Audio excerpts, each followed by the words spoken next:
به په کار راځي صحیح ده څو یو ځل بسم الله الرحمن الرحیم لسی موږ د کتاب په شروع کې تعریف د علم کړو او دا ویلو چې مشهور د علم دیارلس تعریفونه شوی مشهور په شپږ دي زموږ د کتاب والا انځه تعریفونه ذکر کړی دی هغه کې اول نمبر حصول صورت الشيء في العقل ده او دویم نمبر الصورة الحاصلة من الشيء عند العقل او دریم نمبر الحاضر عند المدرك څلورم قبول النفس لتلك الصورة او پنځم نمبر الاضافة بين العالم والمعلوم نور به تاسو پیږئ کا دمو دیو نمبر د تعریف نه بس تقسیم د علم کړو چې دوه قسم دي یو ته تصور او یو ته تصدیق وي تصور تعریف به هم کړو دریم نمبر کې تصور سے تعریف دی الادراک الخالی عن الحكم او به هم څلورم نمبر د حکم تعریف کړو حکم چاته ویل کېږي نسبت امر الى امر اخر ایجابا او سلبا او کدا سوي چې نسبت امر الى اخر ایقاعا او انتزاعا او کدا سوي چې وقوع النسبت او لا وقوعها درې وړه تعریفونه کېدي شي پنځم نمبر تصدیق تعریف کې امام رازی او د حکماو اختلاف مولوی صاحب خطبه کې چې کوم وضاحت شوی هغه لړن شان به مزه چې ټول څلور شي نه یو محکوم علیه دا یو محکوم دی یو نسبت حکمیه ده او یو بدیو کې اخیره کې حکم لګیدل دي بدی کې د علماو اختلاف دی چې دا څلور وړه ادراکات او تصورات دي څلور وړه به ذهن تراولي کنه نو بعض علماء وایي چې څلور وړه ادراکات دي محکوم علیه تصور به هم کې یعنی ادراک به کې ذهن ته راولي محکوم به تصور به هم کې ادراک به کې ذهن ته راولي ټول یو معنی ده دغه شان نسبت حکمیه تصور کول ادراک کول ذهن ته راوستل او به حکم ادراک کول او صحیح رائے دار صحیح چې دا درې تصورات دي کا ادراکات دي درې یعنی تصور د محکوم علیه ادم ادراک د ذهن ته راوستل تصور د محکوم بهم ادراک د ذهن ته راوستل او نسبت حکمیه ادراک د ذهن ته راوستل پاتې شو حکم دا ادراک نه دی دا قبيله د فعل نه دی او ادراک د قبيله د انفعال نه یلدوي او فعل وی اثر کول انفعال وی اثر قبل اول دواړو کې تضاد دی نو حکم چې دا ادراک نه دی بلکې دا سره فعل لنډه دا چې تصدیق د دریو ادراکاتونه او د یو حکم نه جوړ دی به دا درې ادراکات چې دي دا درې تصورات دا د تصدیق اجزا دي که شرایط دي امام رازی وی دا درې والا ورچې دا ولا اجزا دي ارکان دي ولا شطرونه دی ولا نګوي چې تصدیق د څلورو شیونو نه جوړ دی درې ادراکاتونه او د یو حکم نه او حکما وایي چې تصدیق صرف او صرف د حکم نوم دی باقی دا درې شی نه چې ولدي درې ادراکات درې تصورات دا ول څه دي شرایط دي اوس به صحیح رسیدلی وي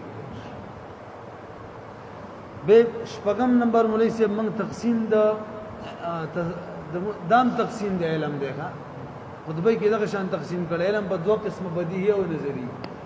یا بدیهی په دوه قسمه تصور او تصدیق دوړو مقصد یو شان دی نو شپږم نمبر موږ به کتاب په طرز معنی ویو د علم تقسیم کوو موږ دوه اقسام ته د تصور او تصدیق یو تصور او تصدیق نظری او یو تصور او تصدیق بدیهی دی تصور بدیهی چاته ویل کیږي د تصور بدیهی ته ضروری دا بل څه نوم ورته وایي ضروري متوي کنه تصور بدیهی چا دی ویل کیږي چې هغه د نظر او فکر نه خالی دي ته ضرورت نه وي په خالی ودم وایا نظر او فکر ته تعریف ته کی ضرورت نه او نظری چا ته وایي چې کی فکر او تعریف ته ضرورت وي او د نظری ته بل څه نوم وایي تصمیم ویل کیږي به تصدیق او تصدیق بدیهی چا دی ویل کیږي چې دلیل ته کی ضرورت نه او تصدیق نظری چاته وي چې دلیل ته ضرورت وي اوبه موږ دا خبرم کړو که تاسو سوچوي چې دا بدیهی کېدل یا نظری کېدل دا اوقات سره بدلیږي انسانانو سره بدلیږي او شی بنن موږ ته تصوري نظری او به موږ نن یادم کو نو سوال ورته واپس بدیهی اسه وکړه یو مثال ولا خامخا پټ کول نه شو چې همدای مثال دی به شپږ خبرې وشولې هم نمبر مولوی سے بے مویلیو نظر و فکر تعریف سے دے نو نظر و فکر تعریف ترتیب امور معلومت يتأدى بها الى المجهول ترتیب امور معلومات ترتیب ورکول دے لپاره چی مجهول ته به سره ورسیږي او به اتم نمبر موږ دا خبره کړې و چې کله کله په دې ترتیب او فکر کې خلق خطا کیږي یعنی په دې کې دې خبره بیان دي چې هر ترتیب او فکر دا صحیح نشي کېدای چې هر ترتیب او فکر صحیح وي نو قلاب نه خطا کېدای خطبه کې وایي کله یو نظر او فکر په یو وخت کې د انسان سي یو شان نتیجه وباسي دغه نظر او فکر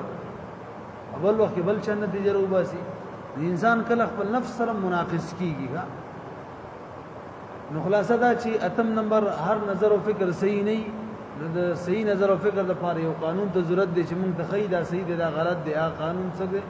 منطق دی نو بیان حاجت منطق په کې وشوغه وګورئ چې اتم نمبر بیان حاجت منطق بین هم نمبر منطق د منطق ولی وي او میزان ورته ولی وي نو منطق د هم لیا هم مصدر میمی دی او یا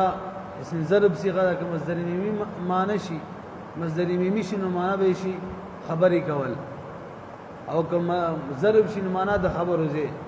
او منطق ته منطق زکه ویل کیږي چې څوک چې منطق یاد کی هغه ته قوت حاصلېږي په خبرو کې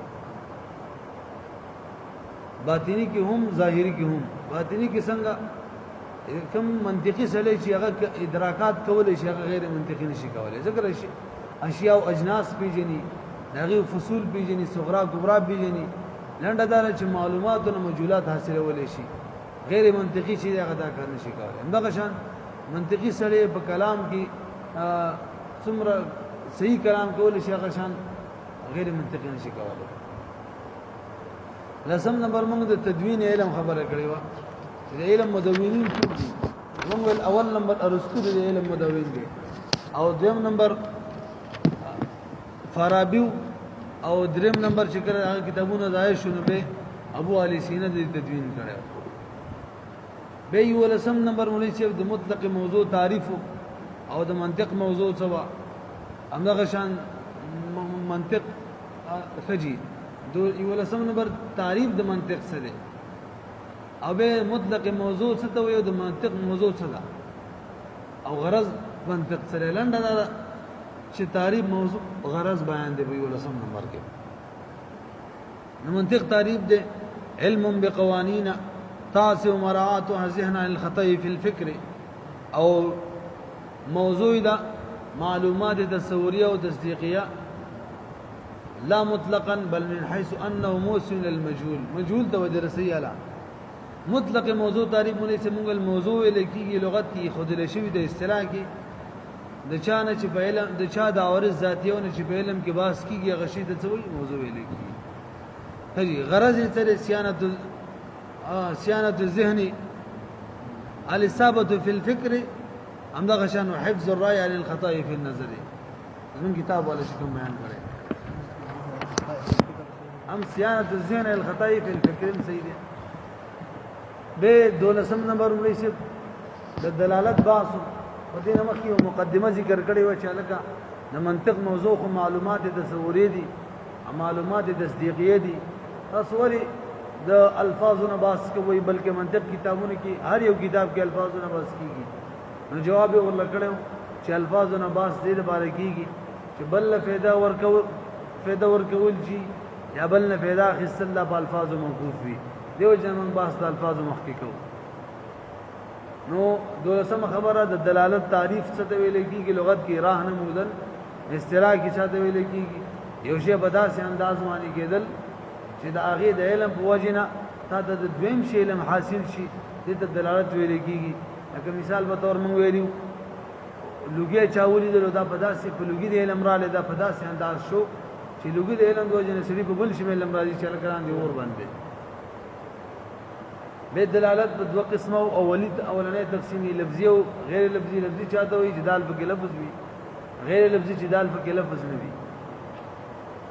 به لفظ دویم تقسیم لفظي په درې اقسام وضعي طبيعي عقلي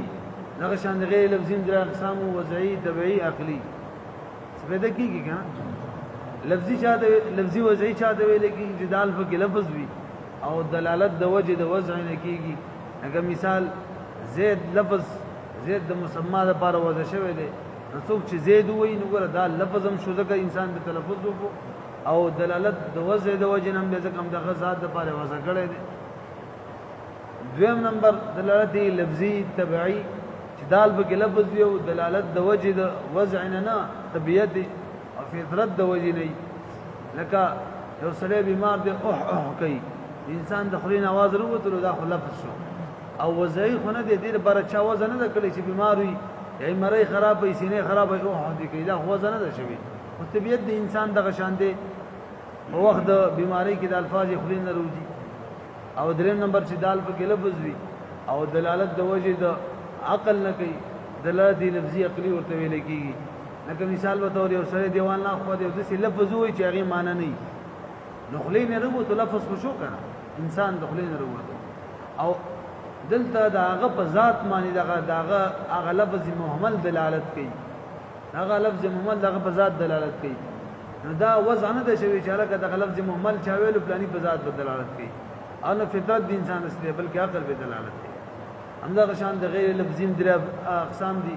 غیر لفظي وضعي غیر لفظي تبعي او غیر لفظي عقلي غیر لفظي وضعي چې چاته وي چې دال په لفظ نه وي او دلالت د وجه د وضع نه کوي لکه دې مثال دوال اربعه کتاب کې دا کوم کنه نصب خطوط اشارات او عقود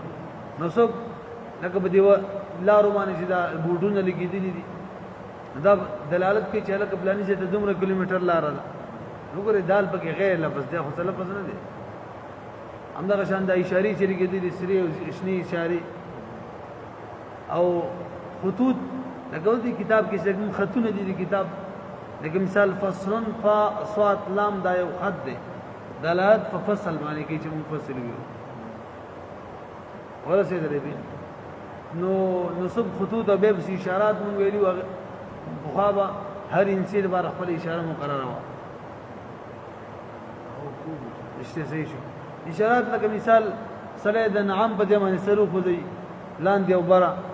او یا د لا په ځمانه شمالان او جنوبان سر خو دی اشارات شو کنه همدغه شان به عقود دي عقود مال بخابه د انسو د بار خپل دا یو شی مقرره دې پوه شو لکه 50 لپاره یو شانو 55 لپاره بل شانو مقرره کجی دیو نمبر دلالت غیر لفظي تبعي چې دال په کې لفظ نه یو دلالت د وجه تبعي نه لکه اس غوا وغیرہ چې وږي شي دانی یا وبغواړي تګي شي نو دا چې کوم आवाज کې دال په لفظ نه دی دلالت د وجه تبعي نه کوي او دریم نمبر دلالت غیر لفظي عقلي چې دال په کې لفظ نه یو دلالت د وجه د عقل نه کیږي لکه لږه چې موږ وینو په ور دلالت کوي دا عقل وای چې ولګي لاندې به ور وي یعنی وزن نه شوی چې چا ور لګي دې لاندې به ور وي دا وزن نه شوی او نو طبيعت دا تقاضا کوي په دریم تقسیم هم د دلالت دلسمه خبره د دلالت خبره ونه دي کې به دریم تقسیم هم چې دلالت لفظي وضعي دا معتبر ده په محاوراتو کې څنګه फायदा ورکول یا د چانه फायदा خپل په دې معنی اسانه دي درې اقسام دي مطابقي تضمني التزامي مطابقي چاته وي چې لفظ دلالت وکي په خپل ټول موضوع له باندې لکه مثال په تور باندې انسان دلالت وکي په حیوان ناطق او تضمني چاته وي تضمن د زمن نه زمن شی په بغل کې نیول اصلاحي تعریف چې لفظ د موضوع له په جز باندې دلالت وکي په تمام موضوع له نه کی لیکن انسان صرف په ناطق باندې یا صرف په حیوان او دریم نمبر دلالت التزامی چې لفظ نه په تمام موضوع له موضوع له دلالت وکي نه په جز موضوع له باندې بلکې د موضوع له په لازم معنا باندې دلالت وکي لکه انسان دلالت په قابلیت د علم باندې او یا په قابلیت د کتابت باندې دلالت ادول اسباس شو دیار لسم باس په مفرد او مرکب دا څه وکړه عمرې سمون ویو لفظ په دوه قسم باندې دی دویم تقسیم دی یو ته مفرد ویل کیږي کله هغه کی قاعده پاتې شوه قاعده بګي عمرې سمون قاعده دا ویلی و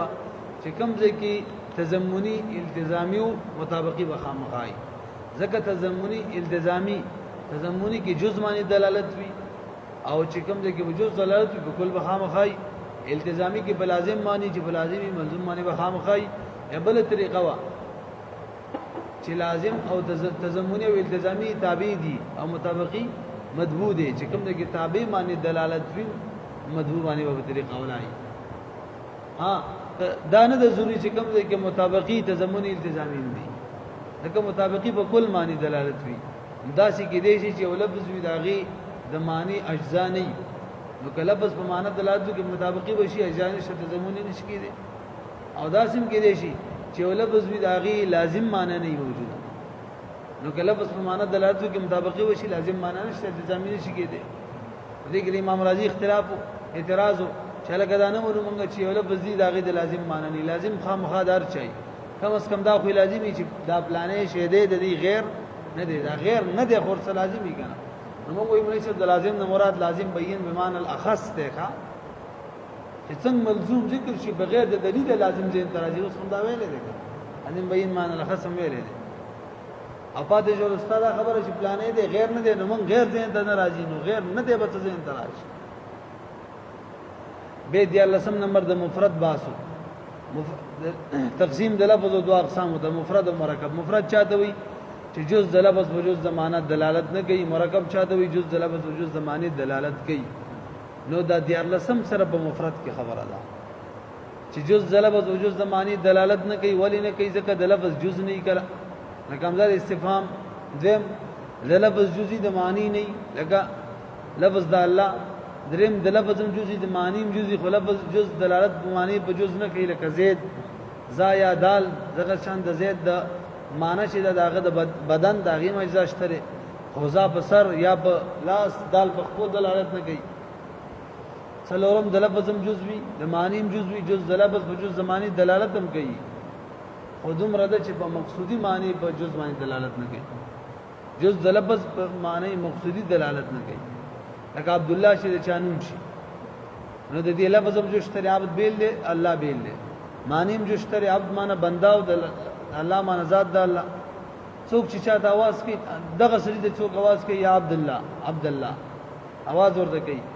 نو اوس د عبد الله دغه په دغه مسما دلالت کوي چاته چې आवाज کوي دغه په ذات دلالت کوي نه دا چې عبادت په عبادت کوي او الله دې په ذات د الله دلالت کوي دا څه نه ده نو عبد الله کې جز لفظ مشته جز د معنی مشته جز لفظ جز د معنی دلالت کوي خو کومه معنی مراد ده باغی نه کوي ځکه معنی مراد خدای مسمای نه دا چې عبد او ذات د الله دا مراد نه او پنځم نمبر جز مفرد چې جز د لفظ می جز د معنی می جز د لفظ جز د معنی مراد دلالت کوي خو دلالت مقصود نه لکه حیوان ناطق د سان د چانون شي اته आवाज کې چې حیوان ناطقه نو د لفظ هم جوشتره حیوان او بل ناطق د معنی مشتره حیوانیت به ویل ناطق ویل چې ته د आवाज کې حیوان ناطق نه حیوان به حیوانیت باندې کې ناطق په ناطقیت کوي ځکه داغه مسمم د غدن خودم رده په دې وخت د دلالت مراد نه لري په دې وخت دا دلالت نه مراد چې حیوان دی به حیوانیت وکي او ناطق دی په ناطقیت وکي مرکب چا کجی به مونږه د مفرد د دلسم خبره شروع ده کنه نو مفرد تقسیم هم کړو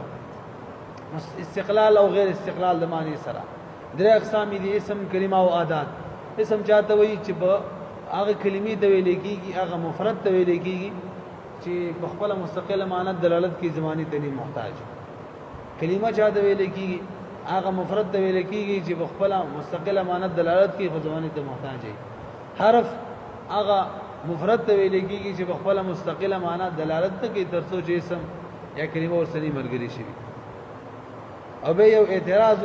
یو وهم دغه دفع وکړه چې لکه بعض خلک دا وهم کوي چې د منطقینو کلمه او د نحوینو فعل به یو شی وي دا څنګه ده بلکې مو خصوصي مطلق نسبت پکې ده د نحوینو به فعل وي د منطقینو به کلمه نه لکه اضرب او نضرب نحوینو فعل ده او د منطقینو کلمه نه ده بلکې دا مرکب ده آپ متکلم دلالت کوي واحد متکلم ازوات رابع په حدوث دلالت کوي جز لفظ وجوز معنی دلالت کوي دغه شان نظربو کې نه چي ده دا په متکلم دلالت کوي ازوات رابع په حدث دلالت کوي جز لفظ وجوز معنی دلالت کوي مرکب شو همدغه حساب ګورې د کلی عادت هم دیکھا عادت هم دی خو کتاب کې نشته پریدوی منګه الته الټا عموم خصوصي مطلق دی به دویم تقسیم د مفردو په اعتبار د متحد المعنى او متکسر المعنى سره موږ ویلو مفرد بخاینی یا متحد المعنى یا متکسر المعنى کچری متحد المعنى یعنی یو معنی لري د دې درې اقسام دي ځکه یا با د دې په خارج کې مصداق یو وي دا څه ده کنه دغه ته جزئی حقيقي ویل کېږي به اوري ملي یا متحد المعنى یا متکسر المعنى متحد المعنى درې اقسام دي جزئی حقيقي او کلی متوادی کلی مشکک او د متکسر المعنى څلور اقسام دي منقول مشترک منقول حقیقت او مجاز وجه حصر نور خو تعریفونه اساني کنه تعریفونه اوري ورکه کوي جزئی حقیقي چاته ویل کېږي هغه لفظ ته ویل کېږي هغه لفظ مفرد ته چې هغه وضع شوی د پاره د معین شخص او به کلی متواتي هغه کلی ته ویل کېږي چې د هغه لفظ ته ویل کېږي چې وضع شوی د پاره د یو کلی معنی او کلی معنی په خپل ټول افراد معنی علی السویه صادق راځي به کلی مشکک چاته وي هغه لفظ چې وضع شوی د پاره د یو کلی معنی دا کلی معنی په ټول افراد معنی علی السویه صادق نه راځي بلکې په افراد معنی صادق راتلو کې تفاوت وي اولیت سره او غیر اولیت سره اولویت غیر اولویت اشدیت او غیر اشدیت سره ازیدیت او غیر ازیدیت سره مثالونه خو در شوی کنه د متواتي مثال لکه انسان په ټول افراد معنی سویه صادق راځي او مشکک مثال لکرنا بلب کې بذات چی او د بلب غیر چی بالتبعی یا بلب کې په طریقې د علتیت سره بغیر کې په طریقې د معلولیت سره اشدیت لکه لګ غنم دی او د ګډیر غنم پراته دی پر ډیر معنی په اعتبار د کم سره زیات صادق راځي ابلګ معنی په اعتبار د کم سره کم صادق راځي اشدیت وګڼه کیف دی کیف کا اشدیت مثال لکیف چې بعض افرادو کې په اعتبار د کیف سره زیات وی لکه دا سپین په دغه سپینه ټوپۍ کې زیات دی او د دې سپینه ټوپۍ کې سپینواله کم دی ازیدیت په اعتبار د کم سره بعض افرادو کې زیات دي بعضو کې کم وی لکه یو ځکه دړۍ غنم دی بل ځکه کیلو غنم دی دړۍ معنی صادق راتل کم په اعتبار سره زیات دی او په کیلو باندې صادق راتل کم په اعتبار سره کم دی ورسېدلې به د متکسر المعنی څلور اقسام اول نمبر مشترکو دا غلب استویل کی ډېر افراد ډېر مانو د بار وځي شوی بیل بیل وضع سره وای شوی به او دیو نمبر د منقول چې ډېر معنیګانی خو په وضع به اعتبار سره نه وځي شوی یو د باري او به د علاقه د وجنه په بل کې مناسبت د وجنه بل معنی کې استعماليږي نو به د دې څلور درې اقسام دي منقول شرعي عرفي او اصطلاحي عرفي چاته وي چې د اصل معنی نه عرف عام دار لخصته غیر کی استعمال کوي لکه دابا چې اصل کې مایدو بولر ارته ویل کېږي عرف عام خلکو دغه معنی نه رواق اصطلاح بنور معنی کې استعمال کړل نور بل معنی کې استعمال کړل چې هغه څلور خو والا زناور لکه اس وغیرہ دوه نمبر منقول شرعي چې لفظ وضع شوی دی یو معنی د پاره شریعت داغین رئیستلې بل کې استعمال کړي لکه زکات یا صلات وضع شوی دی د اصل کې صلات د دعا لپاره او زکات د پاکۍ لپاره او شریعت دا زکات کې استعمال کو کم چې یو معروف مقدار نه یو معروف مقدار ورکول لازم دی په شریعت کې دغه شان خاص افعال لپاره مونږ را نقل کړل او دریم نمبر منقولی اصطلاحي چې خاص خلکو یو لفظ د یو معنی نه رخصته بل کې استعمال کړي لکه مثال په تور اسم علوی ته ویل کېږي بلندۍ ته نحوان وایي چې نه کلمه تدل على معنى في نفسها غیر مقترنه باحد الازمنه الثلاثه او دریم نمبر د حقیقت او څلورم مجاز کچری دغه لفظ په خپل معنی موضوعو کې استعمال شي نه په منقول کې نو حقیقت دی او په منقول کې استعمال شي نو مجاز دی وجه حصر واضح شي لفظ متکسر المعنی شي دا بیا ډیر معنی د بارا بیل بیل وجه شر وجه شي یا با وضع وی یعنی وضع یا ډیر یا با وضع وی که وضع ډیر مشترک دی او که وضع یو وی نو به بخاری دی یا به اوله معنی بریخي وضع یو معنی د بارا شوی استعمالي کې بلکې روز بخاری دی اوله معنی به بریخي وضعي معنی یا به نه بریخي کبرخي نو منقول دی کني برخي کپاوله کې استعمال شي حقیقت دی کو دیو کې استعمال شي مجاز دی حقیقت مثال لکه اسد چې بشیر کې استعمال شي او مجاز مثال اسد چې بزید کې استعمال شي به مرکب خبر راځي دا څورلسم باس بلکې د څورلسم باس په مترادف کې دی مترادف چاته وي چې یو لفظ وي او دا غي معنیګه الفاظ ډیر یو معنی یو وي دې ته مترادف ویل کېږي لکه مثال ول کتاب کې ورکړی دی اسد اولیس ازبری ته ویل کېږي دغه شان صحابه او غیم دوا الفاظ یو معنی لري دا ورېستا او دغه شان غیث او مطر باران ته ویل کېږي الفاظ شدیر وی معنی یو وی نسو ته ویل کېږي مترادف امونګل ترادف نه مشتق دی مترادف اصل کې عکس ته ویل کېږي چې په سواری باندې دویم نمبر کې ناشتي التم یو سواری دوه کسان په ناشتي او دلتم دوا الفاظ دی یو معنی لري به د مرکب تعریف په 15 نمبر مرکب چاته ویل کېږي مخکې مونږ کړم مرکب تعریف وای تقسیم وای تعریف مخکې ډیر شوی چې جز لفظ وجود زمانه دلالت کوي تقسیم دا په دوه قسمه معنی دی یو ته تام وای یو ته غیر تام وای تام چاته ویل کېږي چې قائل خبرو کې سامع ته پیدا تام ملاوي شي سکوت به صحیح کیږي غیر تام چې باغې باندې سکوت نه صحیح کیږي به غیر تام چې مولوی صاحب د دې دوه اقسام تقیدی او غیر تقیدی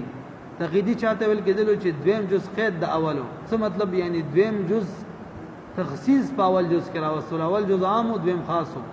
د دویم جز د وجنه اول جز خاص کېدل نو دا به تقیدی لکه غلام عام دی او غلام زیدین کی او زید خاص دی نو زید د وجنه غلام هم خاص کېدل غلام مخکام ورچه هر غلام ته شامل غلام زیدین کې صرف د زید غلام ته شامل شو دې تقیدی ویل کېږي چې دویم جز خاص کوي اول جز لرا بل غیر تقیدی دی چې دویم جز اول جز نه خاص کوي اګه فی الدار فی چې دې کې سره عموم شته نو زید به دار به خاص کوي ابه تقیدی دوا اقسام ورګه دا اضافي او توصیفي او کا 15 خبره 14 نمبر د مفهوم تعریف او د مفهوم اقسام د څه وکړه مفهوم څه ته ویل کېږي ما حصل فی الذهن تعریف معنا او مراد او مدلول هم ویل کېږي اعتباری فرقونه پکې دي بل مفهوم دو اقسام دي کلی او جزئی جزئی چاته ویل کېږي چې نفس تصور د شی جزئی هغه شی ته ویل کېږي چې داغه نفس تصور اوقي شرکت لرمانی وي کلی چاته ویل کېږي هغه شی ته چې هغه لفظ ته یا هغه مفهوم ته وایا کلی هغه مفهوم ته ویل کېږي چې نفس تصور داغه شرکت لرمانی نه وي اول تعریف غوړه تعریف چې کوم هغه دا جزئی چاته ویل کېږي چې عقل نفس تصور داغه جایز نه غني شرکت دا څه وکنه څنګه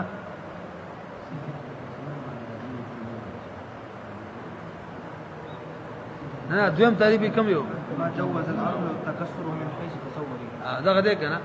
د حیثیت د تصور نه عقل جایز غني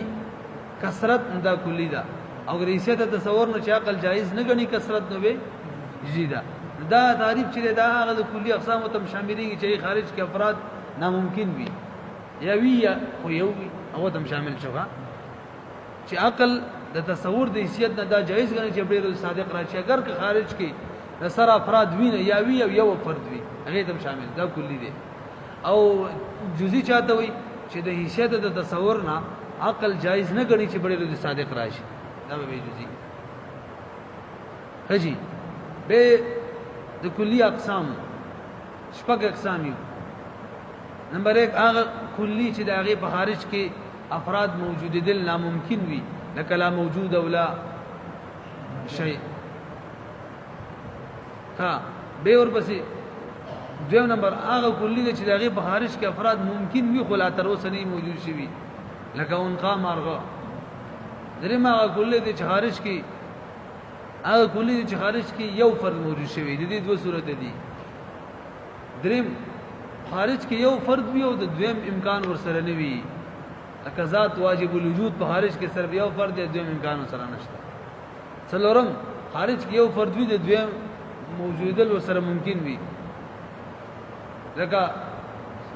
شمس سره د بل فرد موجودل ممکن دي او به پنځم نمبر خارج کې ډیر افراد وي خو هغه محدود وي لکه کواکب سیاره چي دي او شپږم نمبر ډیر افراد خارج کې وي او غیر محدود وي لکه انسان افراد او ټیم ډیر وختلو یا به اور پسې د نسبت بیان دي تاسو نمبر شو 15 نمبر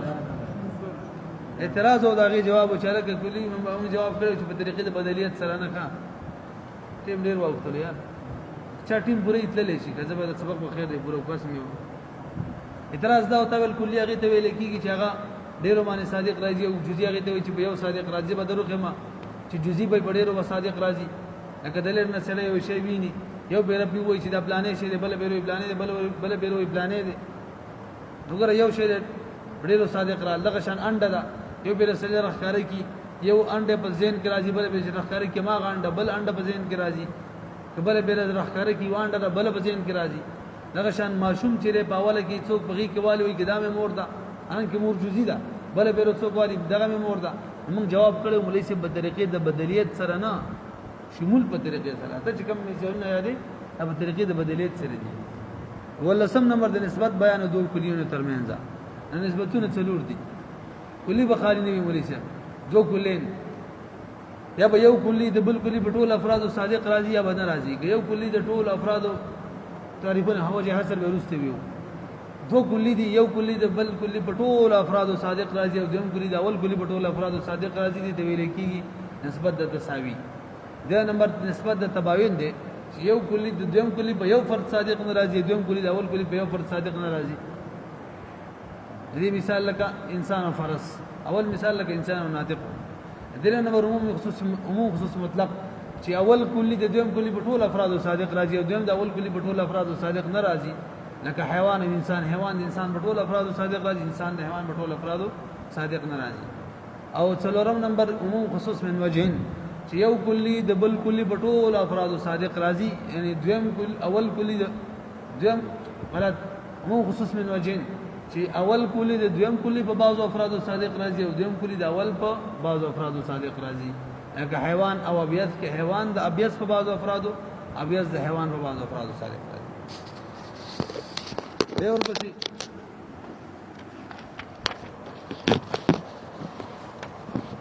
کجی کله کله جزئی دی او دویمه معنی ویل کیږي تلسم با شو کوم جزئی یو د بار یو دویمه معنی مشته دی جزئی اضافي وته ویل کیږي دا شاده د دې څه تعریف دی دا هر هغه شی ته ویل کیږي چې تحت العام وي هر هغه مفهوم چې تحت العام وي د جزئی اضافي ویل کیږي په دې اعتبار سره انسان هم جزئی دی ځکه لاندې حیوان نه دی حیوان هم جزئی دی لاندې جسم نامي نه دی جسم نامي هم جزئی دی لاندې جسم مطلق نه دی هغه جزئی دی لاندې جوهر نه دی او به د دوه منځ کې نسبت مولوی صاحب جزئی اضافي عام مطلق دی او جزئی حقيقي اخص مطلق دی یعنی دوه منځ کې نسبت د عموم خصوص مطلق دی دوه مادي غواړي په زید کې دواړه جمع دي او په انسان کې کلی جزئی اضافي شته جزئی حقيقي نشته به تقریبا نورلسم با شو کا د کلیات خمسه بیان دي نو کلیات ټول 15 دي جنس نو فصل خاصه ورجام چې اول درې بګي ذاتی دي او دویم دوه بګي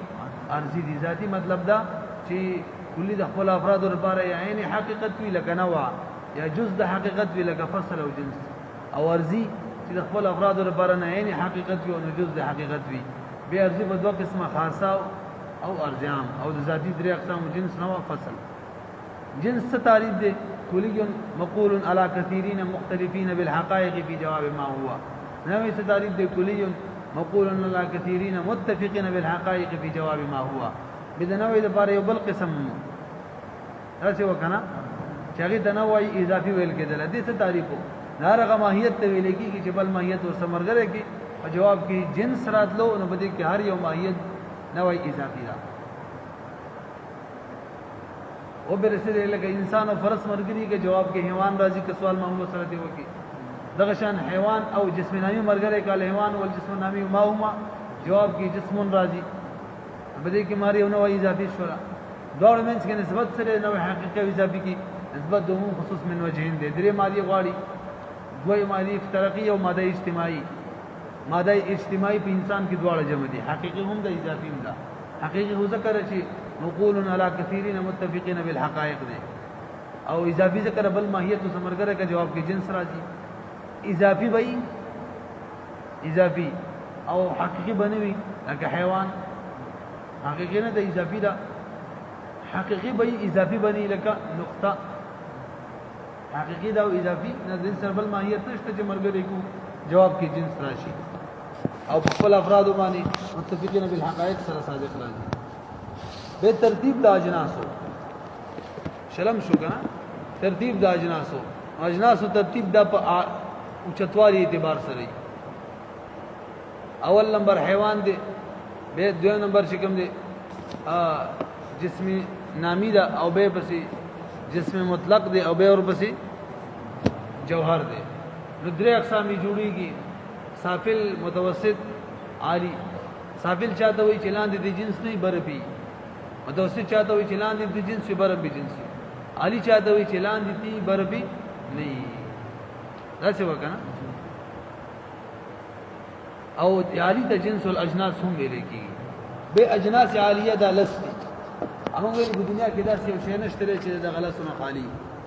یو بګي جوهر دی او نه عارض دی جوهر چاته وي قائم بالذات دا عارض چاته ویل کیږي چې هغه په وجود کې غیر ته محتاج دی کا مکان ته محتاج دی به د عارض د بار خپل نه اقسام ویلو اکم کم کیف کم کیف اضافت او اين او ملک فعل انفعال متى وضع او د ټولو تعریفونه محکم کړیو په ترتیب د انواع او بیان او انواع ملیسه په دې کې ترتیب دی خدا لاندې د اعلی نه ادنا طرف ته دی نوعی عالی متوسطه او سافله سافله چا د ویل کېږي چې لاندې د نوعی بربي لاندې د نه بربي متوسطه لاندې دی برم دی عالی چا د وی چې لاندې دی بربي نه سافله تنوع الانواع ویل کېږي کا دغه موږ اعلی نه ادنا ترازی بل فصل تعریف او فصل چا د ویل کېږي وكلي مقول على شيء في جواب اي شيء هو في ذاته كلي ته ویل کېږي چې صادق راځي به یو شی باندې به جواب اي شيء هو في ذاته کې هما تلک واضح تعریف کړو چې فصل چا د ویل کېږي چې په جواب د اي شيء هو في ذاته کې راځي او مقصد د سائل پکې دی چې دا د کوم شی مبارک ز سوال کوم هغه ماته د مشارکت جنسیو نه را جدا کا یعنی دا سی جواب راکړه دا سی لفظ را د جواب کې ذکر کا چې د کوم شی مبارک ز سوال کوم هغه د مشارکت جنسیو نه جدا شي مولوی صاحب د فصل هم دو اقسام د جنس هم دو اقسام دي او د فصل هم دي یو جنس قریب دی جنس بعید دی د فصل هم دو اقسام فصل قریب فصل بعید جنس قریب چاته ویل کېږي مولوی صاحب موږ جنس قریب تعریف کړو هغه جنس ته ویل کېږي د لاندې چې کوم افراد وي په دغه افرادو کې دوه رخلي کدرې رخلي کټول رخلي او په دوه کې هر دوه رخلي په جواب کې یو شی راتلو یو شی بدلې دوه یو جنس راتلو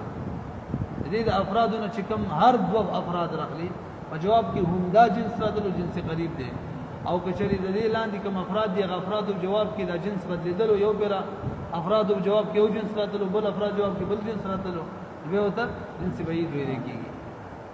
فصل قریب چاته وي فصل قریب هغه فصل د ویل کېږي چې په جنس قریب د جنس قریب په افرادو کې یو فرد را جدا کوي او فصل بعید چاته وي چې جنس بعید په افرادو کې یو فرد را جدا کوي به قواعد څلور قاعده ویلې وي چې هر مقاوم د عالی مقاوم د سافل وي او هر مقاوم د سافل مقاوم د عالی د زورین دي دوا دریم نمبر هر مقسم دا سافل چی دا مقسم دا علی سلورم هر مقسم دا علی دا مقسم دا سافل ضروری دی اور بسی دا خاصی سے تعریف دی دا ارجان سے تعریف دی خاصا کلی ته ویل کېږي د خپل افراد د حقیقت نه خارج وي او د افراد حقیقت یو وي ارجام چاته وي چې خپل افراد د حقیقت نه خارج وي او د افراد حقیقت د افراد حقیقتونه جدا جدا وي اول مثال لکه زاهد لاندې څومره افراد دي ټول حقیقت یو دی او زاهد د افراد د حقیقت نه خارج هم دی دویم مثال لکه ماشی علی القدمین الماشی علی القدم وایي بس نو ټول پنځه کلیات شو درې پکې ذاتی دي جنس نه فصل دوه پکې ارضی دي موږ وایو اصطلاح دام د چې خلک صرف او صرف جنس او فصل دا ذاتی وي نو اعتبار کوي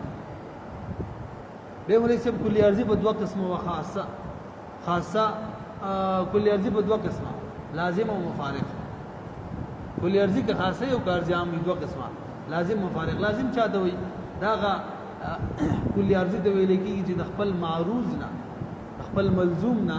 نه جدا کېږي جدا کېدل د ناممکن وي او مفارق چاته وي چې د خپل ملزوم او د معروض نه جدا کېدل ممکن وي جدا کېدې دي شي کتاب کې کوم تعریف کړی دی ما يلزم کومه ده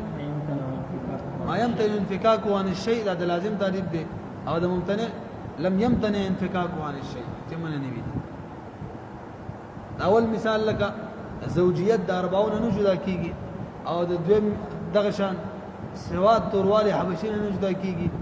او د دویم مثال لکه کتابت بالفعل د انسان نه جدا کیږي هر وخت نه کوي یا حق بالفعل به لازم په اعتبار د منظوم سره په دوه قسمه معنی ویلی مو کنه یو تا لازم الماهیت وي یو تا لازم الوجود وي لازم الماهیت چاته وي چې لازم دغه کنه یو شی لازم وي د دویم شي سره د منظوم سره په اعتبار د ماهیت سره اعتبار د لکه زوجیت چې د 40 ماهیت سره لازم دی او دیم لازم الوجود دی چې یو شی لازم وي په اعتبار د وجود سره په دې دوه اقسام وجود خارجي وجود ذهني وجود خارجي مثال لکه حبشي سره تورواله لازم دی په اعتبار د وجود خارجي سره او وجود ذهني مثال لکه اور سره ګر فجي دا د وجود خارجي مثال دی لکه اور سره ګرمواله لازم دی وجود ذهني مثال لکه انسان سره کلیتوب لازم دی انسان سره لازم دی کلیتوب بل مثال یو څور کړی دی لکه د وجود ذهني مثال لکه عام یې سره چې بصر لازم دی خارج په اعتبار سره نه ذهن په اعتبار سره به مو یو بل تقسیم هم کړو که تاسو سوچي هغه تقسیم په اعتبار د لزوم سره لازم بیان بمعنى الاخص لازم بیان بمعنى العام لازم غیر بیان بمعنى الاخص لازم غیر بیان بمعنى العام ټول سلور لازم بیان بمعنى الاخص شاته وي هغه لازم ته ویل کېږي چې د خپل چې کله د ملزوم ذکر وشي لازم تصور ذهن نسی وایي لازم بیان بمعنى الاخص شاته وي چې په تصور د ملزوم سره تصور د لازم ذهن تصور د لازم کیږي بغیر د دلیل لازم بیان بمعنى الاخص ورته ویل کېږي لازم بیان بمعنى العام چاته وي چې تصور د ملزوم او د لازم دواړه وشي نو بغیر د دلیل لزوم ذهن ته راځي لازم غیر بیان بمعنى الاخص چاته وي چې تصور د ملزوم سره تصور د لازم بغیر د دلیل نه کیږي لازم غیر بیان بمعنى العام چاته وي چې د ملزوم او د لازم تصور سره بغیر د دلیل لزوم ذهن ته نه راځي به د عرض مفارق درې اقسام دو درې دي جوړيږي او عرض مفارق دي چې ممکنه ده چې د خپل معروض نه جدا شي ولا جدا شوی ته نه دي دایمن ور سره دي دائم العروض وته ویل کېږي لکه حرکت فلک سره او دویم نمبر چې دائم العروض نه غیر دائم العروض به دي دوه اقسام دي بتی او زوال او سری او زوال یعنی واغ عارض دي چې معروض تاریخ ډایرکټ واپس لري کېږي ایو هغه چې څو وخت پکې اخلي اول مثال لکه زیړواله یا سرواله دا هغه کسر چې ویلېږي او دا کسر زیړواله دا کسر چې شرمنده شي او سرواله کسر چې ویلېږي او دویم مثال لکه ځواني شو دیم په تعریفاتو کې شروع کړی و موږ معرب تعریف کوم کې ته ویلې کېږي او معرب د چا چې تعریف کېږي د معرب اصطلاحي تعریف څو ما يحمل عليه لافاده تصوره دا ډېر لنډ تعریف دی محمول معرف په دې شرط چې د موضوع تصور پیدا ورکړي وای شو محمول چې دا معرف وي بده شرط چې څه پیدا ورکړي د موضوع د تصور پیدا ورکړي به دا تعریف په دوه قسمه باندې دي لفظي او حقيقي لفظي او حقيقي لفظي چې غیر مشهور لفظ تعریف بشي په مشهور لفظ سره لکه سادانتون کې نبتون الغزنفر اسدون او حقيقي به څلور اقسام دي حد تام حد ناقص رسم تام رسم ناقص حد تام چاته ویل کی چې هغه معرف ته ویل کیږي هغه تعریف ته چې جنس قریب فصل قریب نه مرکب وي لکه حیوان ناطق د انسان لپاره حد ناقص چاته ویل کیږي چې د فصل قریب نه صرف او یا د فصل قریب او د جنس بعید نه جوړ وي لکه د انسان تعریف ناطق کول یا جسم ناطق رسم تام چاته ویل کیږي چې یو شی تعریف وشي یو شی تعریف په خاصیه او فصل قریب خاصیه او جنس قریب سره وشي لکه انسان تعریف په حیوان زاهق سره وشي او رسم ناقص چاته وي چې صرف په خاصیه سره یا په خاصیه او جنس بعید سره وشي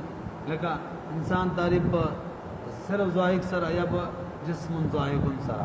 امون ویلو د فصل دارومدار د حد دارومدار فصل قریب باندې دي او د تام دارومدار په جنس قریب باندې دي او د خاصیه دارو د